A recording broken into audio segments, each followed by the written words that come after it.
What's up, guys? I hope you're well. Today we're checking out the Ricky Gervais Show, Season 2, Episode 12, Art. Let's get into it, shall we? For the past few years, Ricky Gervais, Stephen Merchant, and Karl Pilkington have been meeting regularly for a series of pointless conversations. Pretty much. This is one of them. Testing. Is that all right? Hello and welcome to the Ricky Gervais Show with me, Ricky Gervais, Stephen Merchant. Hello. And the little round-headed buffoon that is Karl Pilkington. All right. Let's see something. That sucks. What is art? It's a very broad term. Quality's not It's the a very best. difficult one as well. Well, let me throw that question over to Karl Pilkington. What do you want to know? Well, we were just trying to clarify what art is. It's just something for your eyes to look at. Right. It's just a change from the norm, innit? Music's an art too, Karl. I mean, that's why I think most people have it. But then, the problem is, I'd never buy a piece of art. I don't see the point in buying something, because I know that my eyes will get bored of it eventually. Right. Have you got much art in your house? Yes. Yeah. Because it gives me pleasure, and I don't get tired of it. I don't get bored Do you of look at it every day? Well, it's there, isn't it? It just adds Yeah, but other things a are there. pleasure to Dust it. is there, but Surprisingly, I've not compared I think art I've to dust looked, as often as I perhaps should. Right. But I've got art the in thing my house. about, and this I think may be intriguing to you, Damien Hirst, of course, is more of a conceptual artist like Tracy Emin, and a lot of what contemporary art does is followed on from a guy called Marcel Duchamp, who I'm sure you're familiar with.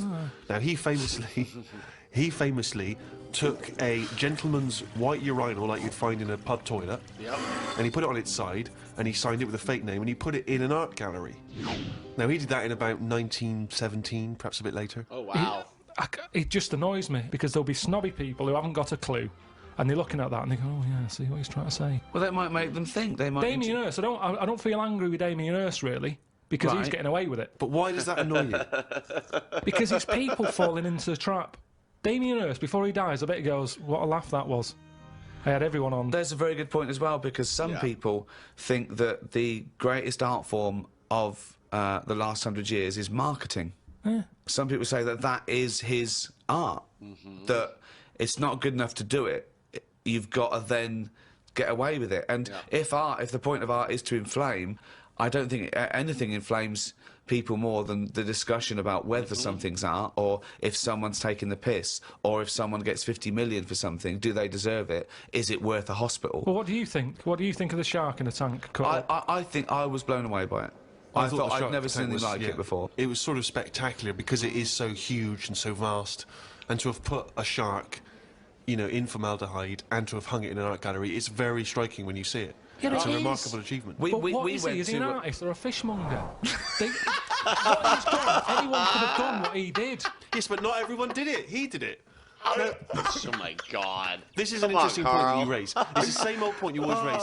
Not anyone could have done it. That's always the same point you make. Anyone could have done it. Karl, But they didn't do it. You could say the same about Michelangelo. Is he an artist or a painter and decorator? Well, it hasn't caught on, has it? Like the crying boy photograph. No one's having them in their house. No one's gone, oh, have you seen this? Have you seen the new trend, the shark in the tank? No one's got the room, no one wants it. And that, to Wow. me, shows you what's popular. At the end of the day, if everyone wants one, he's got to be good, hasn't it? But I think if people were given a chance to appreciate more sophisticated things, then they would. And I just think that's true in all walks of life. You know, it's an acquired taste, and the best things are an acquired taste. I mean, I haven't got pictures in our flat because of that mirrored wall I've got, Yeah. right? So, I mean, it's tiny. You've been in it. Got windows on one wall, door to get in on the other, kitchen on the other, mirrored wall on the other. Yeah. So there's No nowhere space for there. art. There's no space for art. I'm intrigued how you sit at home. Where's the sofa? At home, Yeah. facing the mirror. So you sit looking at yourself all night, Yeah. as opposed to a painting. Yeah, but at least that changes each day. No, it doesn't. It does. The picture No, changes. it's not. It's round and miserable every fucking day. No, honestly, it's good to, because you don't look at yourself otherwise. Especially me, I haven't got any hair to comb or anything, so I don't look in the mirror as much as Yep. the normal person. So, whereas now, I'm looking there every day. So you're sat at home staring at yourself? No, because the telly's in front of the mirror. But are you not distracted by yourself? Yeah, you do. When the adverts are on, you look up, and if Suzanne's sat next to me, I tend to talk to her through the mirror. What do you mean? So why don't you look at her when you talk to her? Well, you don't have to turn your neck or anything. There's no neck usage going on. I can just look forward. I look at the telly, lift the eyes up, look in the mirror, look at me, look at her. What does she do? No, Look back at you we're in the used mirror. to it. Down. There's nothing wrong with that. It's like there's more people in the room in a way. It's like, Oh my God, Karl. there's nothing odd about that. Why Jeez. wouldn't you use... It doesn't matter. Your Sorry, eyes, remember, your why eyes wouldn't are you still... talk to your girlfriend via a mirror all the time? Is that your Right. question? Well, no, I think it's quite normal. If your head is facing a mirror where you can see everything in that room, remember, it's a small flat, I can see everything that's going on in there without moving my head. Stephen Hawking would be well happy. So I can look forward, she's sat next to me. If I'm watching the telly, I can say something. Now, she's getting the sound from me still because she's sat close. Yeah. But yeah, we're further away, but things look better from a distance anyway. So that's how you managed to keep this relationship alive? Maybe. You're such an odd little man. But no, it's not odd. You see, there was a woman on the estate who did use... have I told you about Miss Peggy before? No. It rings a bell. Go on. I'm going to tell you ages ago, it's this fat woman who used to be on the estate. She had a three-wheeler bike. And her Push husband... bike, pedal bike. Yeah, like a tricycle thing, but a big one. Right. She used to sit her husband in the basket in the back. Cycled out, what have you. Yeah. She was known as Miss Piggy. Anyway. Man. Oh, is this the one that she used to beat him up so your dad pretended to be a policeman? Yeah, that's it. Anyway, well, the way she used to communicate, she used to always go in quick save and nick biscuits. And if anyone went up to her to say, stop nicking the biscuits, she'd pull out like a little mirror out of a bag and she'd look in it, but talk to you via the mirror. Oh, man. What? This So she was place insane. It's weird, isn't Weird. it? It's It was like, really weird. Like It used to scare me. It's like a Salvador Dali painting. you exist in there. Yep. Yeah. It's really, really So weird. hang on. So she used to talk to people through the mirror because she was mental. I couldn't sit, watch the telly, and look at me watching the telly in the mirror all night. No, Yeah. That's no, weird. that would be Why? really weird. It's really It weird. is weird, Carl. Karl. I'd be very conscious of myself. No, yeah, Conscious I of the think way it I'm gives you, sat. it gives you confidence and that. And if you are Gives you sort of... confidence. Well, yeah, because you're seeing yourself more and you pick up what habits you do and stuff like that. Yeah. So what have you changed through your viewing of yourself? I sort of grew a beard the other week, just something different to look at for a bit. And then you get sick of that. It's like a piece of art. Change that, have a bit of a shave. Can you see the back of the telly in the mirror? A little bit, yeah. If the flat's a mess, it's a mess twice. Oh, God. Oh. Wow. That's so funny. Sculptures. What do you think of sculptures? I mean, because that's something that really is getting into the 3D world there, isn't it? No longer do you have to represent something as 3D. You can make something. You know, is it... You know, the statues are amazing, aren't they? They're clever, aren't they? I mean, they always look the same. Well, that's not true, is it? No. Because recently there was quite a controversial one, a huge one in London, the pregnant thalidomide woman. What do you think of that? Oh, yeah, I saw that. Thoughts? I wouldn't have it in my house. Oh my God. Oh, Well, they wouldn't be his rude because it would just be rationality you, is so Suzanne, and a funny. pregnant thalidomide watching telly. I don't know what he was trying to say. It's Maybe she was saying, OK, we've had the human form. This is an example of the human form. yeah, but you think she started off trying to do normal, and it was like, oh, I've chipped a bit off. Oh my God. One of the arms got chipped Well, off. it makes you wonder, doesn't it? And why? You see that square, Trafalgar Square? You've got that. Nelson's column, he's got one arm and a leg missing or something, and a patch over his eye. Then you've got the thalidomide. Why can't they just do a full person? It's expensive, Karl. It's really expensive, buddy. Oh my God. That was what they saw. That was what the artist saw. It's about confronting us with certain preconceptions of what we expect of the human form, what we expect of sculpture. It's probably a little ironic comment as well on the famous Rodin. It's wrapped up with all kinds of ideas of maternity, of the human form, of what sculpture is. Why wouldn't you put that in a big public place? What about the subject? Did you think, who's that subject? Who is that woman? No, not really, because the thalidomides are around, and we've all seen one. It's not like a shocking image. It's one of life's little things that it chucks out. There's some out there, so Amazing. it's not Amazing. shocking, is it? I don't understand what you mean. I think what I thought is it just goes to show we're sort of running out of ideas. What do you think of people who are so angry at art they try and censor it or they try and destroy it? Do you think art should ever be censored? It's where you put it. If it's in a gallery, then it doesn't have to be censored. If it's in Trafalgar Square, where everyone's wandering around having a nice time, you don't want a 12-foot cock. So it's all about where you put it. I think some art looks better because of where it is. Angel of the North, that's a bit of art, but it's a bit of a surprise, isn't it? You're driving along a miserable motorway. Yeah. Oh, what's that over there? Gives you something for your eyes to look at again. Motorways are the most boring place to drive. But you go, look, there's a bit of art over there. Yeah, but Stick that then Angel again, of the should you be North. looking at art when you're going at 70 miles an hour along a motorway? Well, yeah, because it's really big. You can keep your eye on it and Look in the mirror. It's not a problem. Wait till you go past it and look in the mirror like normal. So you like the Angel of the North? Because it's something in the middle of nothing. Right, but if you put it somewhere else... Stick it in Trafalgar Square, you'd go, oh, more clutter. Oh my god. This is a I funny remember episode. we were I love shown it. the cartoon version of Animal Farm when we were about like 15, 16. We were discussing it afterwards about, Napoleon, oh yeah, great, oh yeah, communism versus, the poor proletariat and all this. And this bloke went, you lot make me sick. It was just a nice film about some animals. Brilliant. Yeah. What's your take on that, Carl? No, go on, what's your point? Because you can see the irony there, can't you? I haven't seen it. No. You read the book, bud? If you want to do a serious point, don't use Got the book animals. over there. No? Well, I disagree with there because I think my favourite is probably Charles Dickens, and I think the greatest story ever told is A Christmas Carol, and there's only one way that could ever be improved, and that is a Muppet Christmas That's Carol. absolutely right. Yeah. So, and I think we Right. could, and I think people could take a lesson from that and maybe do other films with the Muppets. A Muppet Schindler's List. Yeah. I mean, you could make it so moving, couldn't you? Wow. Schindler's List in space. There you go. Miss Piggy's Choice. Well, we talked about that. What?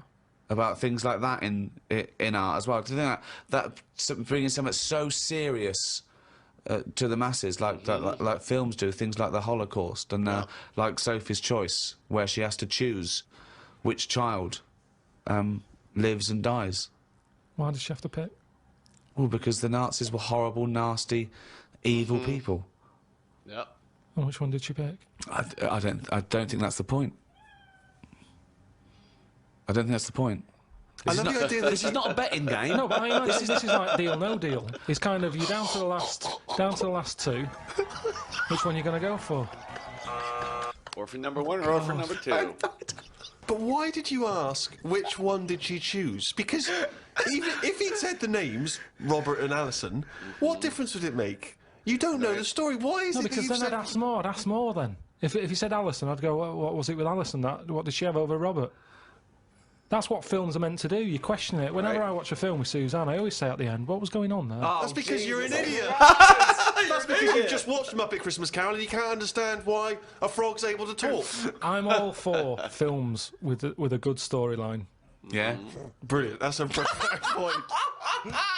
One extraordinary point. He's going to follow this up, mate. He's going to follow He's got this up. something there. He's got Come something on, here. Carl. Go on then. What's your No. take on films? Films are really good. You can get lost in them. Right. Yep. And You like one with a good story? I mean, whenever anyone asks, it's always the same. It's Elephant Man. It's Kez. Mission Impossible 2. That's random. These are what you consider the great works No, I'm of just film saying art. these are ones that I've enjoyed recently. There's so many films that I haven't seen, yet you always say, oh, have you seen so-and-so? You Well, love Mission it. Impossible 1. There's one. There's good news for you. 3's out. That's true. Oh, that's hilarious. One of the most striking art exhibitions that I ever attended Karl, was an exhibition of outsider art. Something I'm sure you're very familiar with. Outsider art, of course, is work that is made by people who are often institutionalised for mental health problems, or they are just incredibly, you know, the people who aren't in any way part of the art establishment. Well, they're right up to psychopathic murderers. Right. Clinically insane mass murderers would count as outsider art. I went to an outsider art exhibition in New York. It was incredible, and I bought a painting of this guy. He's a chronic schizophrenic, and he paints in tar, like road tar, that he gets from roads, and he paints in that on wood he finds in sort of skips, and it's incredible because it's sort of like scratched in, and it's amazing. And there's this thing of Jesus being helped down off the cross. Admittedly, I was walking around there going, this is fucking mental, and James was going, you've got to stop saying that. Because, of course, some of the people are mental. There was one bloke who done a sculpture of a skull, right? And underneath, it was like a little head with his teeth. Underneath, he'd put a sign that said real teeth. Where did he get the real teeth from? That's creepy. I think is interesting about that is how much therapy it provides for these often mentally unstable people. True that. Which is another important value of art, of course. People's self-expression, people being able to give a little piece of themselves through their work. Do you not see any value in that? How do you express yourself? Well. Whistle. Whistle? You whistle. Oh my god. Yeah, I found over Christmas I whistled a lot more than I usually do. And I think that was just freedom. What do you mean freedom? I was happiness because of Expand the on this holidays. point, if you would. Well, that's what art is, isn't it? It's you being free of all the world's heaviness on your shoulders. See, that's a great quote, that. That's great, that. For art is freedom. I love that, because I think you've really hit on something there. Would you include the free of all the world's heaviness? Well, I know what you meant. I know what you meant there. Would you include that one in it? I mean, I would include the world's heaviness in my freedom. You know, some artists are attracted to the dark side, the heaviness of the world. But I just want to return to you whistling as your artistic expression of freedom. I mean, why did you find yourself whistling more? That's what was weird. So just take us through a typical day. When would the whistling begin? So this was that you spent Christmas down in Kent with Suzanne and her parents. Yeah. Yeah. Could I suggest something? Your freedom was thinking, I'm in my own place now, I'm going to annoy them. Well, it was mainly, it's when we were playing Scrabble. And they were taking ages to have their go. And couldn't have the radio on because the boiler affects the radio. You've got boiler problems down in Kent as well? It works, it just gives something off. Every time it kicks in, the radio goes all staticky. Right. So I just was sort of supplying the soundtrack. And what kind of things would you be whistling? Oh my god. I just sort of did a whistle medley. It was going from one thing to another. A Wedley. And a man was Wedley. impressed. She was like, oh, you can whistle, can't you? I was going, yeah. And then she was saying, how loud can you go? I was just doing all different levels. Sorry, this sounds like a scene from One Flew Over the Cuckoo's Nest. The boiler's setting off the radio. I can whistle. Oh, you're a good whistler, aren't you? Oh, yes, Scrabble. Talk about outsider art. I love the fact that Karl's life is like living in a home when you're in your 80s. Yeah. But you felt that this was your way of expressing yourself. I just found it odd because I don't whistle that much. I think just because I think I'm fed up most of the time when I'm in London, and you don't whistle when you're fed up. Whistling's a happy thing. You never get an angry man suddenly breaking into a Well, whistle. the people who aren't whistling are usually pissed off. But yeah, the bloke who's whistling, it's like, it's the least. He's the least annoyed person in the room when someone's whistling. Same as holding a drill. The only person that noise doesn't annoy is the bloke who's drilling. Everyone else wants to punch his face in. Same with whistling. Whistling, there's no point in whistling. No, there is. No, there's not. Don't know. I mean, our window cleaner was known as that's how you knew he was there. He always whistled. And in the end, he fell off his ladder, broke his front teeth. Oh. Retired. What, because he couldn't whistle? That was it. It was like, Well, can't he whistled all the time. Can't whistle, Yeah. can't clean windows. It's a bit tragic. Could he take along a whistle? Just pop that in his mouth. Yeah, I suppose he could have done. I didn't think of that. What about a flute? or a recorder. Not London's burning again. Fucking clean the windows and then fuck off. He didn't really think this through, did he? He retired at the age of 28. And his whole family were bankrupt. With no teeth. Yeah. And just a bucket and a Why aren't squeegee. you working, Dad? Because I can't whistle. I can't whistle anymore. And if the day you give up whistling is the day I give up window cleaning. So you never whistle? No. I can't really whistle very well. No. I don't whistle, but I can whistle better than that. What, you did this for hours on end while playing Scrabble? About 2 hours. 2 hours? Hell. Put my word down. And then... this, sorry, can we just hear that again? Just hear it. Can we hear it?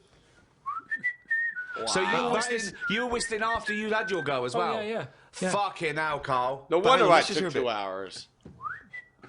That is Karl's self-expression. That is his artistic self-expression right there. A name. No tune, no nothing.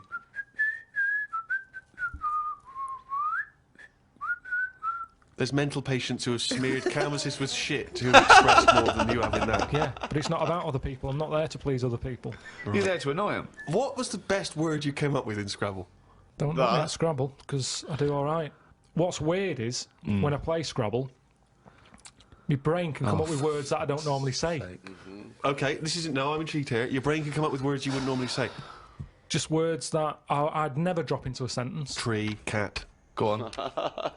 Squirm. That's actually That's pretty using a damn Q. good. It's worth 10, that.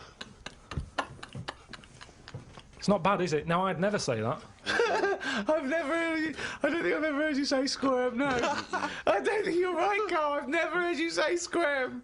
Weird, isn't it? Yeah, it is weird. And yet your brain popped that one out. And then, yeah, when it wasn't my go, just... Oh, jeez. Anyway, so that's sort That's of the doing art worst. for yourself as opposed for other people. I don't think you can count what you just did then as art.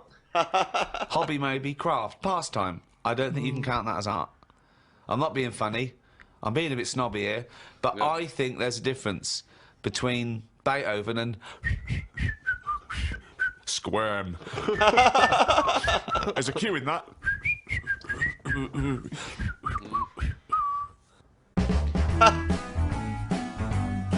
Oh my gosh, that was so funny. That's actually one of the better episodes lately. Some of them are just kind of like, all right. But no, I like that episode a lot. Art. Great episode. Hope you guys enjoyed that too. With that being said, I want to thank you all for watching. Stay safe. And don't forget to wash your hands. Bye.